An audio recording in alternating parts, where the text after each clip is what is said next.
Welcome to the Generation Elevation podcast, a conscious, connected platform for those who are ready to manifest their dream life. I'm your host, Elise Riley, a former PT, now motivational speaker, igniting empowerment and transformation all across the globe. Here at Generation Elevation, we are committed to bringing you the most inspiring guests who will share their stories, wisdom, and advice to help you progress closer to living a life of your own terms.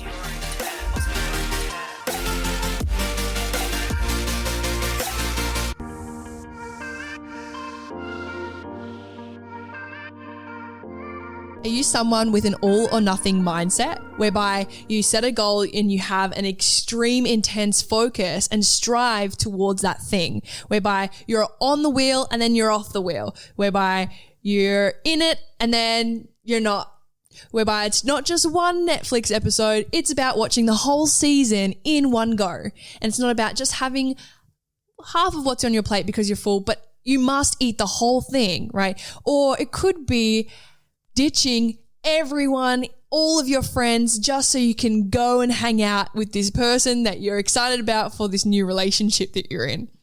I'm going to talk about today the dangers of having an all or nothing mindset, because for me, in my experience, this is something that I have definitely experienced, and I've experienced the positives and I've also experienced the negatives. So I wanted to just emphasize that today in this episode. So let's just talk about all mindset first, and then we're going to go into nothing mindset.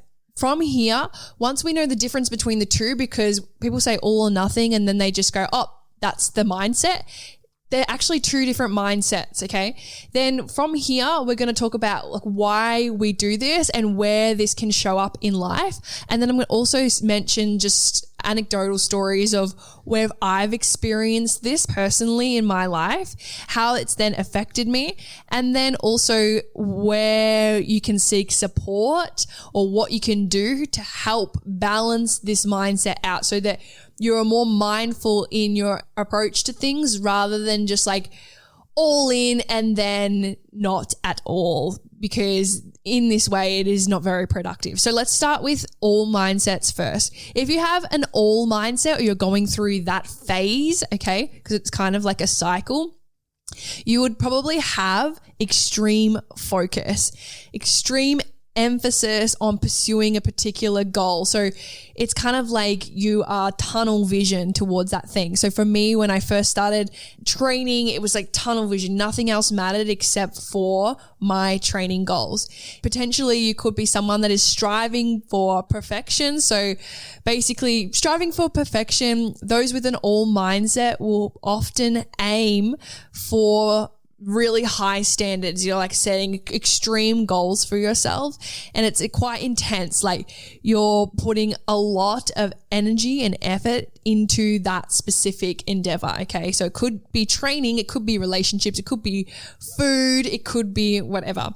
It could be related to potential stress as well. So like obviously when you're all in on something, like there is no balance, and therefore that could add extra pressure on other areas of your life that you're not focusing on, okay? A nothing mindset is more so the opposite. It's more about total like apathy towards the thing, avoidance. It could be just like resistance to that subject, lack of effort at all, procrastinating about something that you said that you were going to do but you're not doing, and potentially there's also some regret as well because you're like avoiding opportunities and challenges, and then you're feeling like guilty about why you're not back in that all mindset. So it kind of works as like an up and down cycle whereby you're all in, and then what happens is our body is like so stressed and so in this overdrive pattern that we kind of burn out and crash. And this is where you see like a lot of exhaustion, and yeah, for me, I personally experienced in these times burnout majorly, which was just like high stress and fatigue. So typically this all or nothing mindset cycle or loop is essentially just like what they say is a stress response or trauma response. It is basically a flight response. So a trauma or a stress response, they usually say fight, flight, freeze, or fawn. And this is a flight response whereby usually it is seen by people who are trying to escape from emotional discomfort or stress or behaviors. And essentially this all or nothing mindset comes from the birth of just trying to seek that comfort and escape from the discomfort of the pain. So it's like that short-term satisfaction whilst meanwhile running away from and trying to avoid painful emotions. So where this can be seen in life, for me, I first noticed my like all or nothing mindset was when I was exercising. So like a almost binge exercising or over exercising. Now, there has been studies that say like the term exercise addiction is best to describe like in the way of more so having like a compulsion and a dependence on the thing itself. So for me, essentially, I would train when I first started in the gym 3 hours per day, like 6 to 7 days a week. And I wasn't training for anything at this time. I was just in the gym and I was obsessed. At the time of my life, I was feeling so insecure. I just wanted to fit in. I hated the way that I looked, and I was really just like training to find acceptance from others. Like I was quite stocky and not a skinny girl growing up. So me growing up in high school, all I wanted to do was just be skinny. So I'd just be in the gym 3 hours a day training because I hated myself, hoping that this was going to fix and band-aid that pain that I was feeling inside. So from this, I was exercising even though I was injured. I really badly at one point in my life hurt my hip flexor, and I would just keep training. I would train through the pain because it was important to me to be there. I was so focused and all in on training that I was ignoring vital signs that I needed to rest and need balance from my body. My body was just trying to communicate with me. So I found that most of the time in that phase of my life, I was always sick. I was always getting like a cold. I was always tired, and I was always burning out, whereby like I'd get injured. I'd have niggly pains. And I was like 16, 17. I was getting injured quite frequently. Another time in my life that this showed up was actually binge eating. Now, I wanted to just get very clear on the science of this, because for me, I've noticed it can be a term that is just thrown around. Oh, I binge eat. I just had a binge, whatever. And it's actually not the case for most people, that they say that they've had a binge, but actually they've just overeaten. And this is a serious like disorder, guys. So I want to be like quite informative when I do say, like, if you have experienced anything like this and you feel whatever I've said today resonates with you, I highly recommend seeking out professional advice, going to a nutritionist, a dietitian, a doctor, and I can also refer you to someone that I believe could potentially help you in the best way that is for that kind of stuff. Like for me, I have my nutrition background, but I'd also feel more confident referring you to someone who specializes in eating disorders. Essentially, what binge eating is like the loss of control over what you eat. It's like reoccurring episodes of just eating unusual amounts of food. So instead of like purging afterwards, or excessive exercise, or fasting after you've binged, kind of like anorexia or bulimia nervosa, right? That's like requires behaviors afterwards to address it. It's more so just the binge itself, and then a lot of shame and guilt afterwards. There can be some behaviors afterwards to try and combat that, but it's like a reoccurring cycle. So essentially, it's just like eating a large amount of food in a short period of time, like a 2-hour period. You just eat a lot of food. And now when I say a lot of food, I'm not saying like eating till you're uncomfortably full on like a Christmas day. It's like you're eating when you're not hungry, you're eating fast, you're not even like tasting your food, you're feeling uncomfortably full, you're eating alone in secret, you're ashamed, guilty about your eating, like I said earlier, and potentially you're trying to diet, you're trying to lose weight, but you're not actually losing anything because obviously you're eating these calories and then trying to diet and you're probably staying in maintenance, okay? Basically, to be classified as binge eating, it must occur at least once a week for 3 months. And there's different diagnoses, like you can diagnose it differently between mild to severe. For me, I would say at that point in my life, I was undiagnosed binge eating, but I would have periods of time once a week over extended months where I would eat until I was in pain full.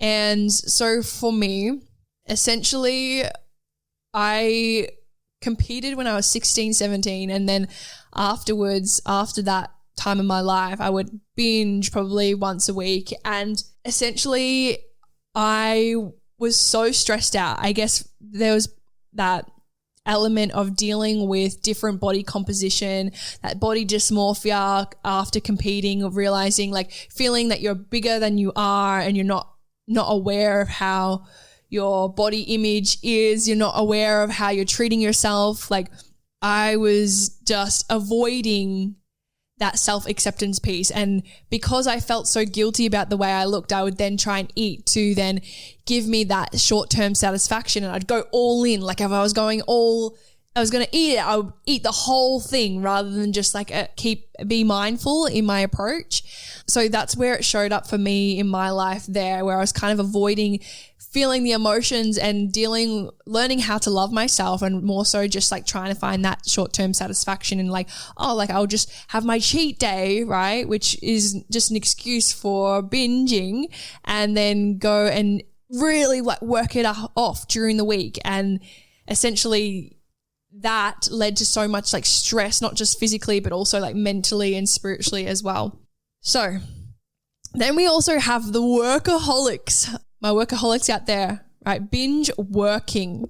So this kind of looks like excessive hours, neglecting rest, neglecting recovery. There's like no work-life balance. You are on that laptop 24/7 and it's disturbing your sleep, okay? Maybe you have anxiety if you're not working. If you're like, oh no, I need to get work done, and you're feeling guilty about not doing it, then this is probably something that might resonate for you. When we do this, when we get into that cycle of like all for working, then it becomes like perfection over actually achieving anything.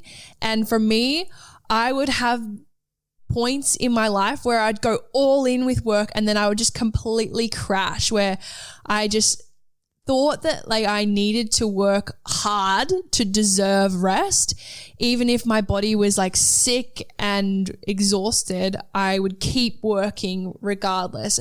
I would keep working even if my partner at the time wanted to spend time with me. I would keep working even if it was my friend's like 18th birthday. I would just keep working because I wanted to be perfect. I was striving for high expectations, high standards that I placed upon myself, and I was in flight. I was in total stress response. I was trying to avoid something that I didn't want to feel, I didn't want to address.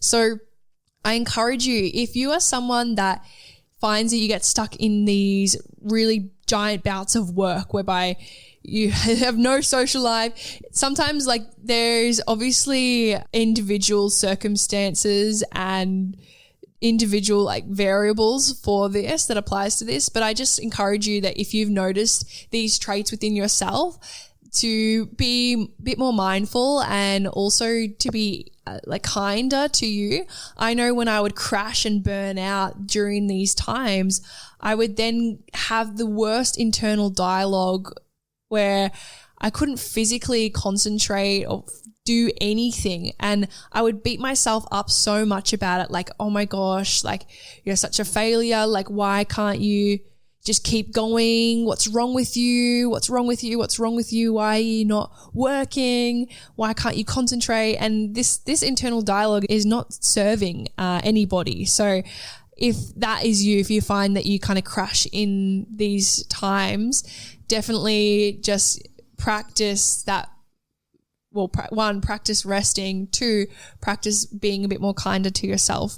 Then we have the next topic that I wanted to just address is binge drinking. Now, for me, I've never really been a huge drinker in my life. Like, I definitely dabbled with that when I was leaving school, and for me, I thought that was the way that I had to fit in. And because I was so focused on my health and fitness, like during the week, I wouldn't drink, but on weekends at social events, I would drink to the point of excess. And I can't say that I was ever put in an ambulance or anything like that, but you hear stories like this for some people. And for me, I would just drink to the point where I'd feel like shit the next day. And it was like, why did I do that? Like, I don't even like the taste of this stuff. And I'm just drinking for the sake of drinking so I can fit in with everybody else. I remember a point in my life where I was drinking and it wasn't touching me. Like, I wasn't getting drunk. I was drinking to get drunk, not because I enjoyed it.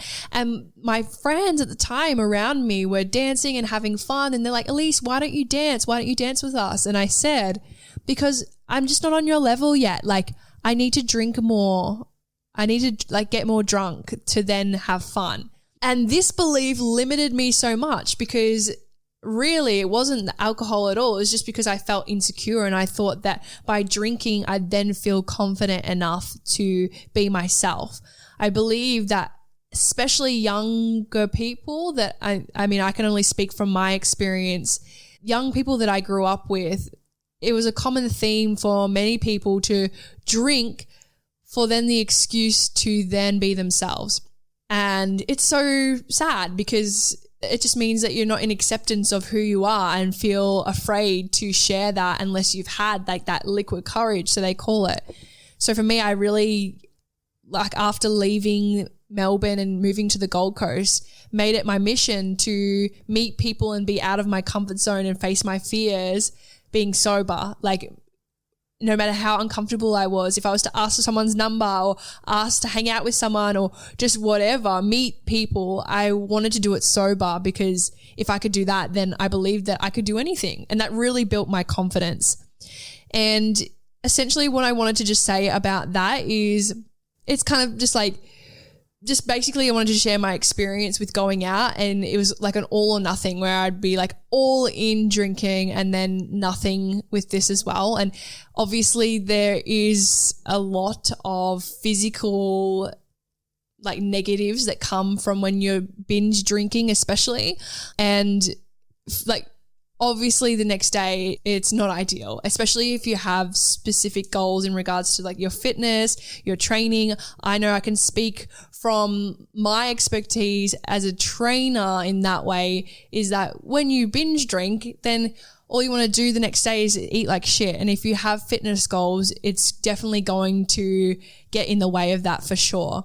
But even with athletes especially as well, I find that if you're not in acceptance with yourself and you're going out and drinking just because everyone else is and you're trying to fit in and be a part of the group and be a part of the team, then in that you're then also going to be hindering your ability to play at your best level in your sport. So that is also a key point there. And this applies to all areas of life, like your relationships, your work, etc.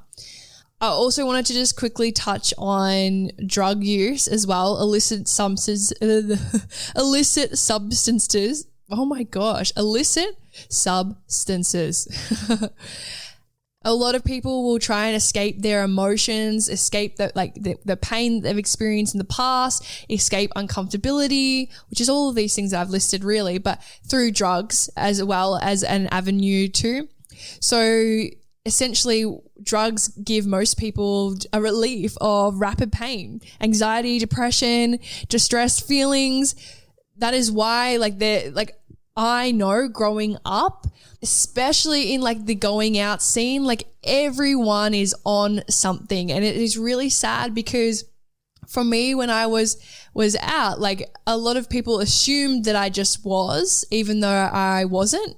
And it was kind of like, it was interesting because a lot of people that I have met in my life, not so much anymore, but in the past, believed that they needed drugs or any sort of substance to then be able to be themselves. And it's kind of the same thing with drinking as well. It's like I believe there's a few people out there that believe that to be themselves, they need this thing to get them there, when really it's just the acceptance of who you are, building your confidence, building your trust within yourself, loving yourself enough to know that that's actually not going to be serving you. That's actually not helping you. And it's actually just masking who you are deep down anyway. It's not true. So know that if you are someone that is experiencing this, because I want to speak lightly on this, and obviously there's recreational purposes for all the things, and I'm never someone to judge another. You're all reflections of me as well. But at the same time, like when you are relying on something else for that short-term satisfaction, that dopamine hit, that pleasure, that short-term happiness, okay? So that could be through food, it could be through exercising, it could be through relationships, it could be through drinking, it could be through drugs, where you're relying on that thing to give you that short-term happiness. When you get the thing at the start, it's like this a massive high. You're like, yes, this is amazing, this is so good. But over time, there's a term called hedonic happiness, whereby people that win Tats Lotto will usually have this surge of like extreme happiness, and then over time their happiness level will return back to its default, return back to its baseline, the homeostasis of happiness. So as you reach for these external things, you will then also have that high and return back to your baseline over time. So then that's where we see these addictive cycles where we go all in. We're like, yes, we must go have that thing again and again and again and again, just so you can experience that high each time because it feels so good. That's why you see people as well who are constantly in relationships because they just want to experience that high, but without realizing that each time you're always going to go back to your default, and each time you become more tolerant to the thing till eventually you get to a point where you have the drug, you drink something, you have the food, you exercise, you get into a new relationship, and you don't enjoy it at all as much as what you did the first time you tried it. So essentially, if you are someone that experiences this and you feel like these external things aren't giving you that happiness anymore, and you're still feeling stuck within yourself, and maybe you're experiencing depression or anxiety or grief or whatever you're going through right now, essentially the way that we can address an all or nothing mindset is basically to find the balance between the two, to have like a well-rounded development. We want this to be balanced so that we can make better decisions, have better flexibility, adaptability, realistic expectations of ourselves. And if you're finding that you're leaning towards one extreme or the other, seeking support is going to be the main thing here. So mentors, coaches, mental health professionals that can help you balance your mindset. Okay, if you have an all or nothing mindset, you're probably going to be in avoidance, you're missing out on opportunities, you're going to be stagnated, you're going to be suppressing emotions. So I 100% encourage you, if you're listening to this episode today and you're resonating hardcore with what I've shared, seek support, like seek people that can help you. Because yeah, it might feel like this is having an all mindset is really great, but then the drawback of having nothing mindset and no balance, potentially it is very, very risky for like physically. And I have seen it in my own health, like from getting injured, from getting really sick. So this is really important to be addressed. So seek support 100% is like my first tip.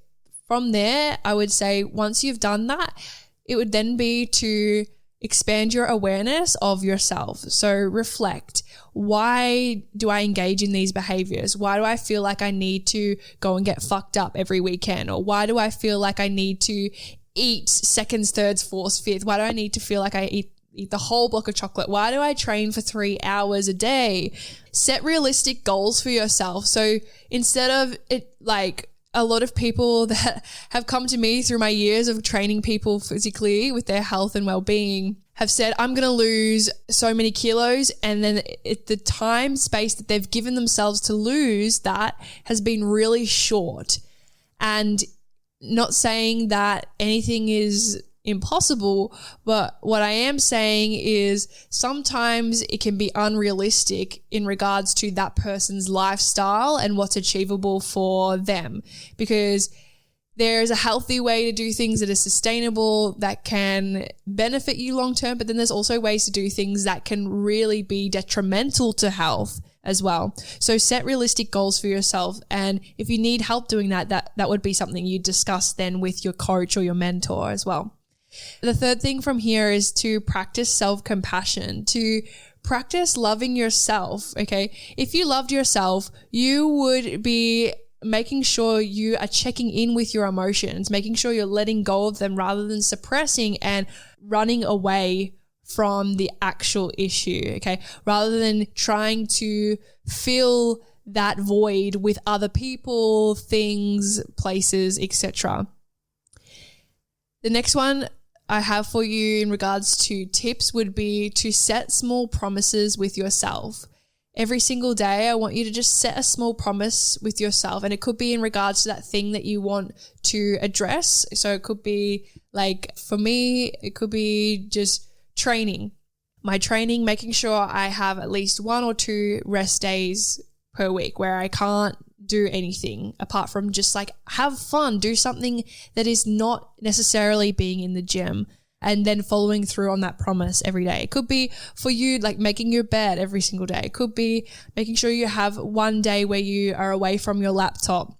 The next tip I have is to practice patience, like be really patient with yourself. I've said this many times over and over again in regards to if you had a whole lifetime of not training and then all of a sudden you wanted to get a 6-pack and like get really jacked, and you have 1 training session in the gym, you're not all of a sudden going to be really jacked and have a 6-pack and that's not going to outweigh your years of other patterns and behaviors that weren't serving you. So just trust the process, practice patience, and know that like if a baby is trying to walk and it falls down, you're not going to be like, oh, stay down, you dummy. You're going to be like, get up, it's okay, you've got this, keep going, it's all good. So be a little bit more kinder to yourself, okay? And then the last tip that I have for you is to challenge your negative thinking patterns. If you find that like you are being really negative and talking down on yourself, you have these negative thoughts come up when you are experiencing some level of painful emotion, or you're just about to go and binge on something, or you're coming out of that, really just challenge your thoughts. Is this actually me? Is this how I truly feel about this? When did I choose to decide this? These are all really great thought prompts for challenging negative thinking. And I also have a journal prompt ebook on my website that you can use as well, that can help you just reflect internally on some of these things. But like I said, guys, I am not a doctor. I'm not here to diagnose anybody, but I'm also here to just spread awareness on the importance of balancing out an all or nothing mindset, because for me, this has been so helpful in my life, being able to have the awareness to know when I'm potentially sinking back into those old patterns, and the tools and tips that I've used to make sure I can remain in balance and therefore make better decisions, have better concentration, get better results within my training because I'm not self-sabotaging and things like this, and etc. So if you did resonate with this episode, please make sure you just take a screenshot, share it to your Instagram stories, and tag me at Elise Riley. If you really, really loved it, feel free to send me an email or send me a DM. I would love to hear your experience and communicate with you on there. And also don't forget the Generation Elevation Facebook group as well. I love you guys, and I will see you in the next episode. Thank you for being a part of the Generation Elevation community. If you enjoyed today's episode, make sure to leave a 5-star rating, written review, share, and tag me on Instagram at elise.riley. Until next time, keep loving, keep learning, and keep rising.